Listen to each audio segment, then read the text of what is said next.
Graça e paz, amados irmãos e amigos da Igreja Batista Monte Moriá. Estamos muito felizes com vocês aí do outro lado da telinha, prestigiando este culto ao nosso Senhor Jesus Cristo. Vamos fazer alguns comunicados. Meus irmãos, a nossa igreja, o nosso templo, está de portas fechadas, mas está funcionando uma igreja em cada lar. Todos os dias às 18 horas estamos reunidos em atitude de adoração através dos nossos cultos domésticos. Temos também ministérios trabalhando. Essa semana o Ministério de Patrimônio esteve lá na nossa área do templo, fez uma grande limpeza, também fez pinturas lá no muro, então nossa igreja está assim linda. O Ministério de Oração também está aí em atividade. As irmãs estão reunidas às segundas e sextas, através das redes sociais, intercedendo por todos nós. Meus queridos, vamos colocar também em atitude de oração aqueles nossos irmãos que estão enfermos, aqueles que já estão recuperados, ou aqueles que foram afetados de uma forma ou de outra por essa pandemia. Tivemos alguns que perderam seus trabalhos, alguns que tiveram seus salários reduzidos, mas aí o Senhor está tomando conta, meus queridos. Temos a irmã Vera, que está se recuperando de uma cirurgia. Temos a nossa irmã Vitória e seu irmão Pedro, que ele está enfermo. Temos a irmã Joana e nosso irmão Ivan, seu esposo, que estão sem trabalhar. Temos também o pai da nossa irmã Joana, que ele também está um pouquinho enfermo. Temos o Júnior, nosso irmão, que trabalha, tem um serviço autônomo e ele está também sem trabalho. Temos nossa irmã Fernanda, que ela perdeu seu primo. A nossa irmã Daniele, ela está com seu irmão doente. Temos nossos idosos, que fazem uma falta para a gente. Nossa irmã Dalgisa, nossa irmã Gorete, nossa avózinha Mariana. São irmãs assim que eles estão aí nesse isolamento, são idosos, e a gente sente muita falta de todos. Temos nossa irmã Dedé, que também encontra-se doente. Nossa irmã Leia, que está internada. Nossa irmã Ana Maria, meus queridos, ela perdeu uma tia essa semana e tem uma outra internada. Vamos orar também pelo nosso irmão Josué, pela nossa irmã Nena, pela nossa irmã Lídia. E temos, queridos, alguns enfermos que estão em recuperação. A nossa irmã Leandra, a nossa irmã Cleusa, a nossa irmã Creusa, a nossa irmã Clarice, que é mãe da Soraya e da Sandra. Temos nossa irmã Karine, a nossa irmã Irene, nossa irmã Ana Cristina e seu esposo Antônio de Paula e nossa irmã Dogeandre. Então nós vamos, queridos, estar fazendo um momento de oração agora, agradecendo ao Senhor pela vida desses irmãos. Senhor Deus amado, somos gratos ao Pai, porque, Pai, até aqui, Senhor, tu estás conosco e vais continuar, Pai, porque cremos, ó Deus, no teu grande poder, no teu grande amor, Senhor. Senhor, que tu possas estar cuidando, Pai, curando de todos esses irmãos, ó Deus, da Igreja Batista Monte Moriá e nossos amigos também, Pai.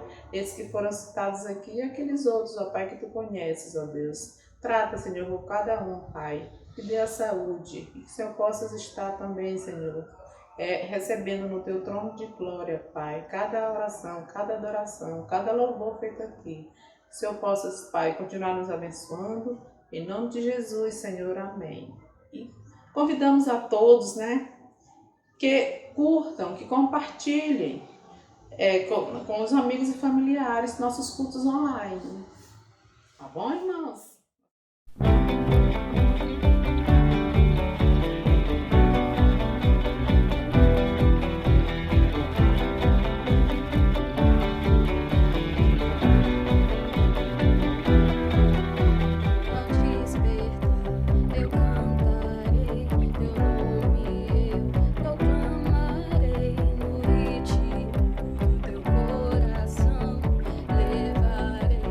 Salvação, teu fogo em meu olhar.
graça e paz. Vamos ler o texto que está em Marcos capítulo 4, versículos de 1 a 9.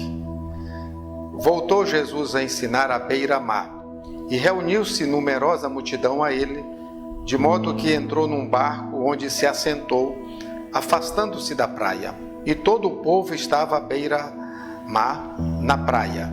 Assim lhe ensinava muitas coisas por parábola no decorrer do seu doutrinamento.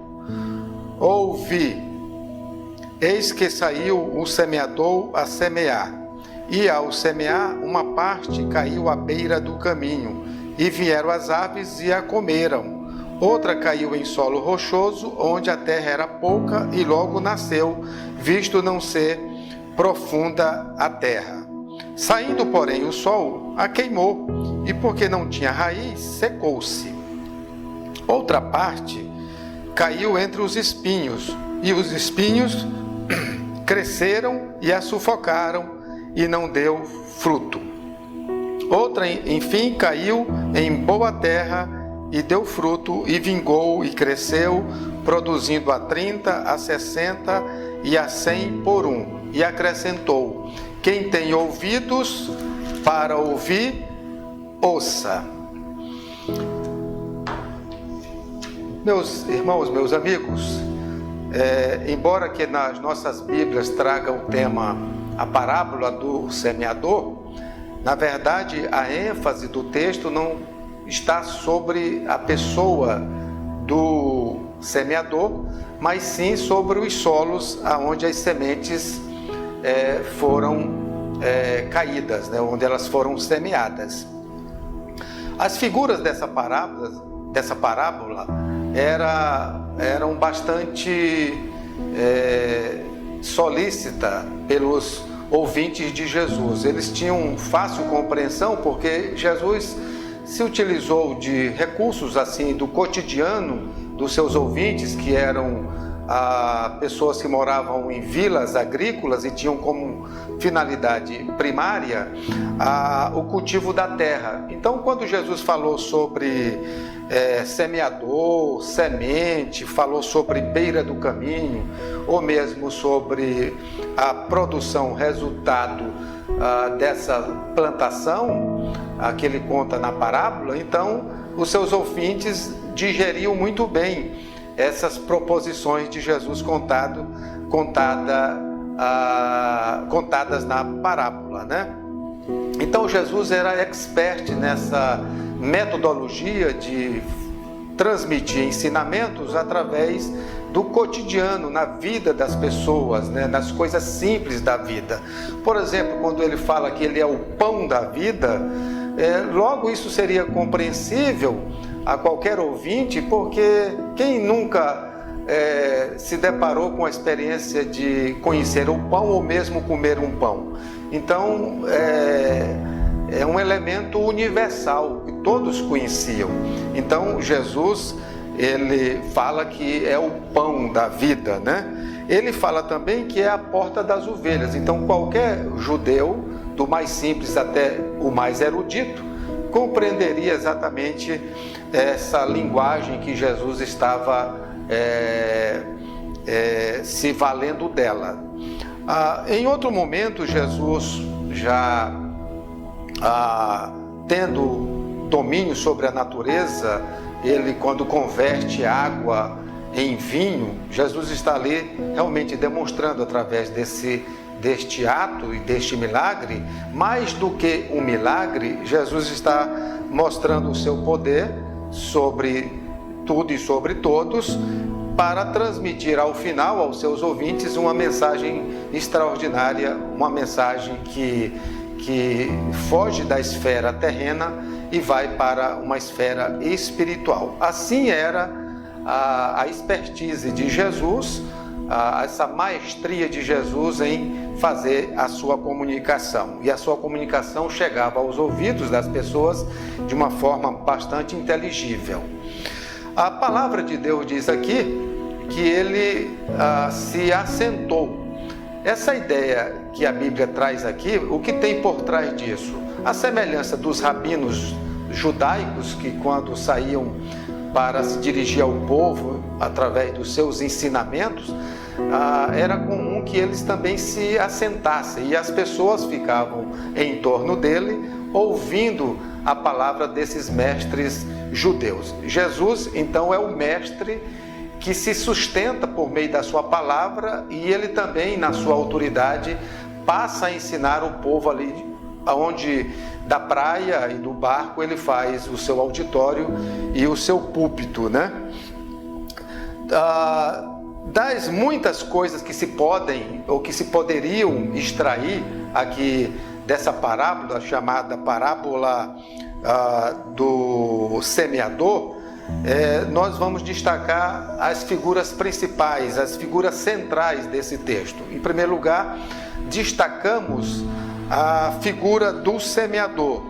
A palavra semeador, que vem do grego espeirantos, significa o que espalha sementes, ou aquele que espalha sementes. Nos evangelhos, tanto de Lucas como de Mateus e aqui o evangelho de Marcos, onde fizemos essa leitura, essa semente está sempre associada à palavra. Mateus diz que é a palavra do reino, Lucas diz que é a palavra de Deus e Marcos diz que é somente a palavra. Na história da igreja cristã, muitas pessoas se destacaram, pessoas que contribuíram para o crescimento da lavoura de Deus, da videira de Deus, mas outros nomes sequer nós sabemos, sequer foram revelados os seus nomes, né? Mas nem por isso deixou de ter a importância que tiveram no sentido de expandir a fé cristã a todos os cantos. Aqui os autores sagrados nos evangelhos, eles não têm a preocupação de revelar a identidade do semeador. Quem era esse semeador? Apenas se restringem em dizer que o semeador saiu a semear. São as palavras de Jesus. E não revelar o nome é de menor importância dentro desse contexto da parábola, porque, como eu disse inicialmente, a ênfase do texto recai sobre os solos aonde foram semeadas a semente.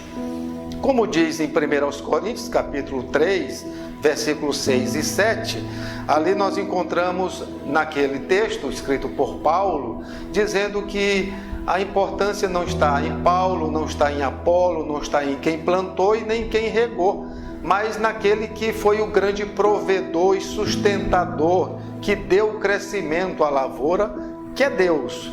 Que bom que seja assim, né? Que bom que Deus apareça e que nós diminuamos, né? Para usar aquela expressão que João Batista se utilizou para se referir ao grande mestre, o Senhor Jesus. A segunda figura que aparece no texto é a figura da semente. Esse elemento chamado semente, que aparece no contexto da parábola, simboliza exatamente esse reino que eu me referi, a essa palavra que é semeada, né? A palavra de Deus. E os frutos a serem gerados por essa semeadura, ou a partir dessa semente, ou a colheita feita a partir dessa semente semeada, é o que importa, porque o resultado dessa colheita vai depender exatamente dessa palavra, que é pura e ela haverá de cumprir o que lhe apraz, né? Dito de outra maneira, a safra, e que ela estará, essa safra, o resultado do esforço do semeador, daquilo que foi plantado, o suor que foi derramado, estará sempre condicionado a essa semente, né? Se a semente é boa, e como ela é comparado à palavra, não tem como dar errado, né? Porque a palavra é o que importa e não o semeador, ou aquele que a semeou. William Barclay diz que havia duas formas naqueles tempos bíblicos de se semear a semente. Uma era quando o semeador colocava sobre o seu peito uma sacola e ele saía dentro daquela área a ser cultivada, aquela semente. Ele então saía de um ponto a outro daquela propriedade fazendo a semeadura. Então era uma prática habitual também. E uma outra forma era quando se colocava uma bolsa com um furo proposital na parte inferior da bolsa, no fundo dela, e colocava-se sobre um animal, um burro, por exemplo, e ele saía então tocado, né? Ele saía no terreno, e dentro desse terreno ele ia de uma ponta a outra, e com isso ele fazia também a semeadura em favor do agricultor. Então essas eram as formas mais usuais e as formas mais comuns que se tinha para fazer a agricultura, né? Para se semear uma parte que foi reservada para a agricultura. Então, agora, 3 coisas podem acontecer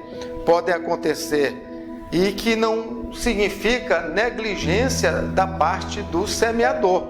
Não vamos dizer que ele foi descuidado, ele teve descuidado, que ele foi descuidadoso, né? Com relação a esta ação de semear, né?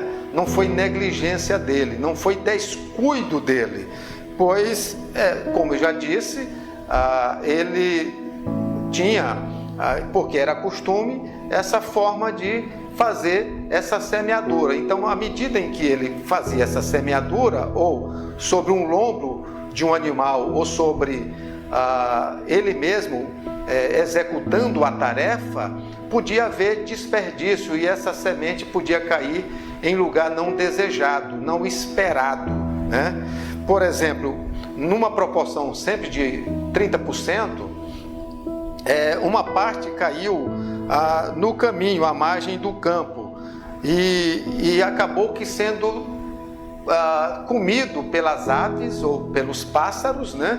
E não teve nenhuma chance de vir a nascer. Então, essa é a primeira parte da semente, que quando o semeador saiu a semear, e quando ele jogava meio que a ermo, né? Ele jogava meio que ao acaso, e essa semente então podia ser desperdiçada, porque ela podia cair em lugares não pretendidos por ele, porque o vento acabou levando essa semente para um lugar que não foi aquele preparado no solo, os sulcos da terra onde haveriam de receber aquela semente. E havia também notícias que são extraídas nos tempos antigos, em que era comum também se lavrar onde o terreno não tinha sido feito nenhum tipo de tratamento, não recebeu, não sofreu nenhum tipo de tratamento. Depois que se semeava, é que se ia cultivar. Meio que estranho para a nossa realidade atual, mas o fato é que o agricultor, por conta de uma tradição de como se semear, ele usualmente fazia e se utilizava desses recursos, de forma que a gente não pode atribuir nenhum tipo de culpa para ele se parte dessa semente veio a ser desperdiçada, porque no final ele objetivamente pretendia bons resultados, como qualquer agricultor espera, né? Uma outra parte, meus amigos e meus irmãos, caiu em uma parte rochosa da terra. Embora que houvesse uma camada superficial, mas no final dessa camada que era superficial, o semeador não tinha como prever que ali debaixo havia uma rocha calcária. E por isso a semente nasceu logo, a terra recebeu essa semente, mas não teve como prosperar, porque tão logo o solo rústico daquele tempo, naquela área da terra, vinha sobre aquela plantação e ela não tinha condição de desenvolver as suas raízes e logo vinha a sucumbir. Era prejudicado o seu franco crescimento, o seu franco desenvolvimento. Uma porção também caiu entre os espinhos e acabou sendo sufocado, porque é sempre assim. Muitas das vezes, trazendo para uma experiência nossa aqui, às vezes até dentro das nossas igrejas, nós queremos competir com os nutrientes da terra. Então a terra está sempre a ofertar coisas apetitosas e nós vamos querer competir com as ervas daninhas que estão ao nosso derredor, e nós não vamos então suportar a essa competição e seremos engolidos, tragados pelo próprio mundo e por essas ervas que crescem paralelamente junto à igreja, junto aos cristãos, junto aos crentes, e acaba lá na frente não produzindo de forma nenhuma como é o desejado da parte do reino de Deus, né? E então seria isto. A outra coisa a se destacar, fora o semeador e fora a semente, é o próprio solo, porque a semente que cai em diferentes solos vai trazer, como eu disse, diferentes resultados, né? Então eu deixo que cada irmão, que cada amigo possa, de posse da Escritura Sagrada, ler por completo essa parábola e também em seguida a explicação que Jesus faz, para que você possa então entender o que significa cada um desses solos, porque o texto já fala, e eu não quero ser aqui repetitivo, mas apenas para dizer e reforçar que o grande diferencial disto vai estar exatamente no fato de onde essa semente caiu, né? E, por exemplo, a semente que caiu fora aqueles lugares indesejáveis, caiu aquela parte em boa terra. Aquela parte que caiu em boa terra, ela frutificou numa proporção de 30% até 100%, que já era uma boa colheita para aquela realidade da antiga Palestina, né? Da antiga Palestina. Então, aqui a semente que a palavra nasce, ela também cresce e ela se desenvolve, chegando a frutificar numa proporção extraordinária de até 100%. De até 100%. Se tem notícias também que as colheitas feitas a partir de plantios realizados nesse contexto bíblico eram assim, em uma proporção muito significativa de 7,5 até 10 vezes mais aquilo que se semeava. Então era uma boa colheita. E aqui Jesus conclui a sua parábola encerrando exatamente quando diz que a parte da semente caiu em boa terra. É sempre assim, quando a semente cai num bom coração, num coração sujeito, receptivo, disposto para obedecer, e aí está o grande diferencial que Jesus quer demonstrar na parábola, diferentemente dos outros solos que não fizeram muito acaso. Eles até relaxaram essa semente e trouxeram prejuízo para o resultado produtivo da terra, né? Então, Jesus diz que aquele que o que ele quer realmente dizer e nos informar é que quem se encontra com essa palavra, que é a semente, quem abre o seu coração para essa semente, que é a sua palavra e o seu evangelho, nunca mais será o mesmo, porque terá um crescimento extraordinário de até 100%. Então, não se limitou, né, a ficar abaixo ou aquém daquilo que se tinha como o resultado de uma plantação feita ou de uma semeadura realizada pelos os agricultores palestinos, né? Então o grande diferencial vai estar exatamente naquele que ouve e recebe, né, a palavra de Deus, tá? Então, quais são as aplicações que nós podemos fazer para a nossa vida diária, para a nossa vida como cristãos, como pessoas que fazem parte do novo Israel de Deus, né? A realidade da comunidade espiritual chamada igreja. É que Jesus chama a atenção no final dessa parábola que quem tem ouvidos ouça. O que Jesus quer dizer com essa expressão? Quem tem ouvidos para ouvir, ouça. Não é outra coisa senão que não basta simplesmente ter o ato físico de ouvir. É necessário obedecer. Jesus fala 7 vezes nos seus evangelhos a respeito de ouvir. Quem tem ouvidos, ouça, né? E 8 vezes essa expressão aparece no livro do Apocalipse. Então, é necessário não apenas ouvir, é necessário não apenas escutar, mas, acima de tudo, absorver, assimilar e compreender dentro do seu coração quais são os conceitos que Jesus está transmitindo, né? O hino 301 da nossa coletânea de hinos fala sobre o crer e observar, né? Crer e observar.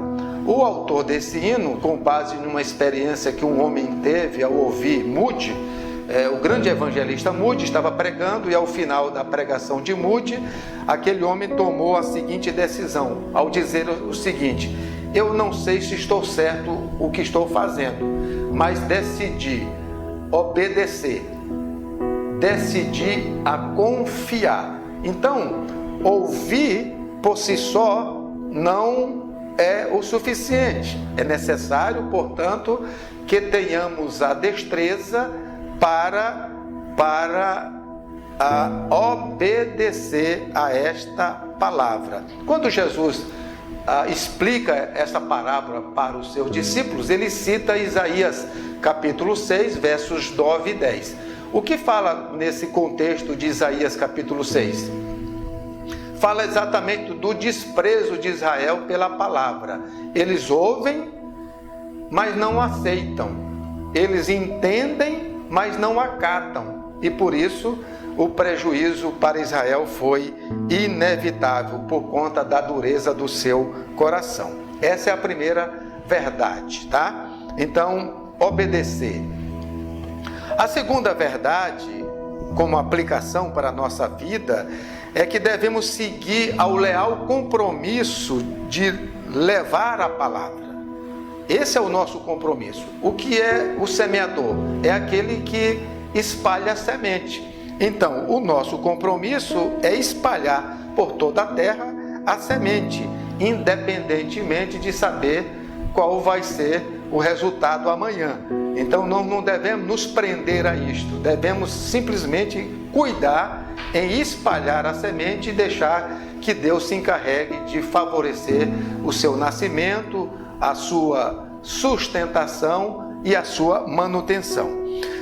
Nem todos aqueles, portanto, que são ensinados por nós, vão acreditar nos nossos ensinamentos, né? Nem todos vão aceitar de bom grado a esses ensinamentos que nós fazemos. Nem todos que acreditam nos nossos ensinamentos vão crescer, vão se desenvolver, vão permanecer na fé, porque podem sucumbir também. Porque uns murcharão, à semelhança daquela plantação cuja semente caiu sobre a terra superficial, veio o sol e fez com que elas murchassem e morressem em seguida, porque é assim que vai acontecer também. Outros até se distrairão e com os cuidados desta vida e por certo também que perecerão, né?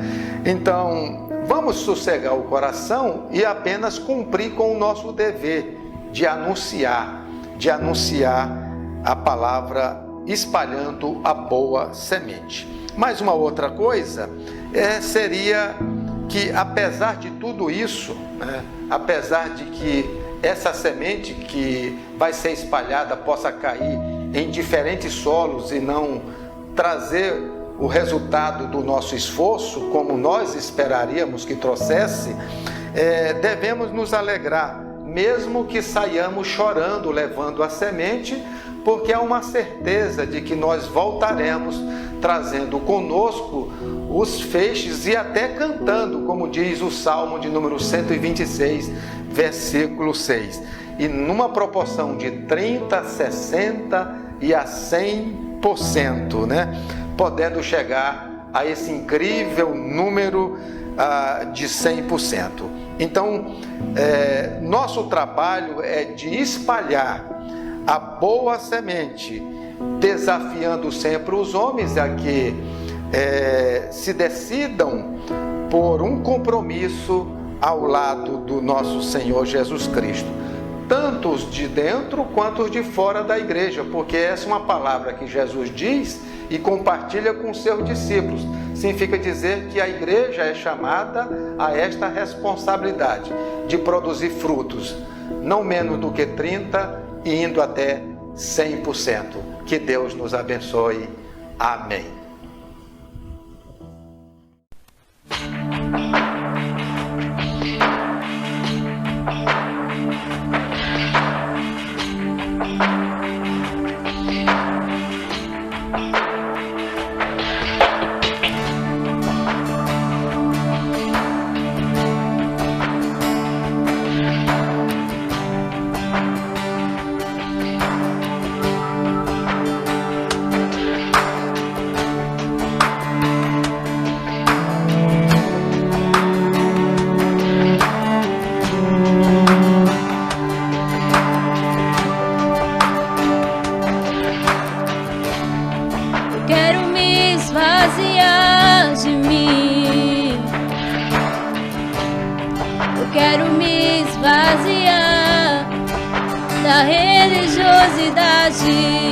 Eu quero me esvaziar de mim.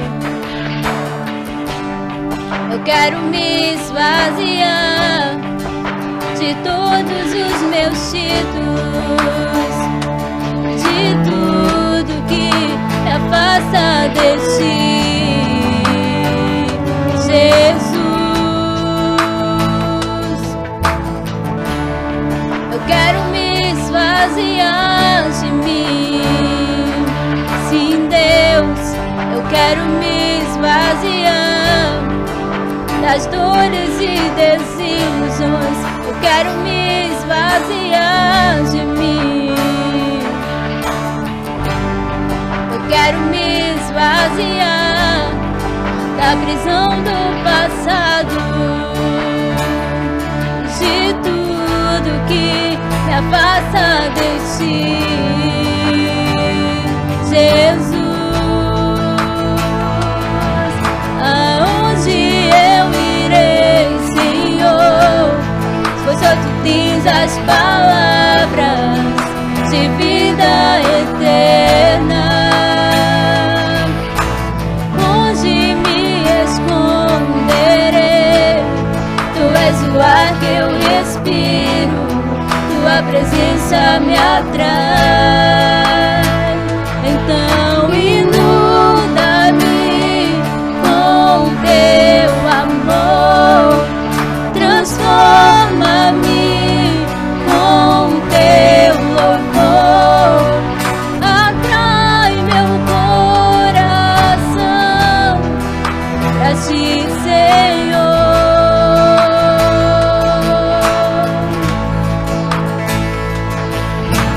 Move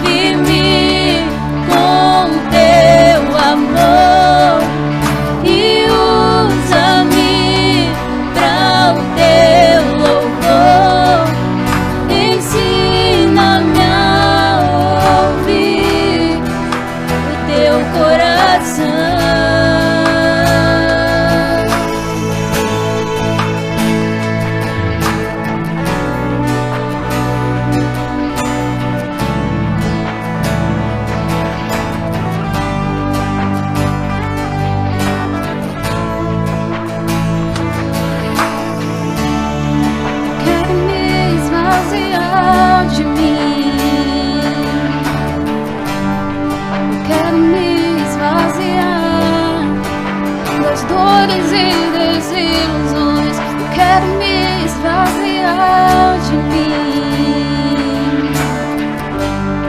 Eu quero me esvaziar da prisão do passado, de tudo que me afasta de ti, Jesus. Aonde eu irei, Senhor? Pois só tu tens as palavras de vida eterna. Onde me esconderei? Tu és o ar que eu respiro, tua presença me atrai. Então inunda-me com teu amor, transforma-me com teu louvor, atrai meu coração pra ti, Senhor.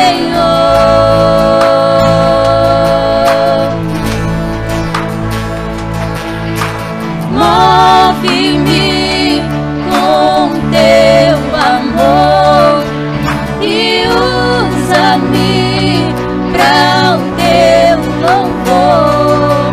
Ensina-me a ouvir o teu coração. Eu me esvazio, Senhor. Leva em teus braços de amor. Eu me esvazio, Senhor. Me leva em teus braços de amor. Eu me esvazio, Senhor. Me leva em teus braços.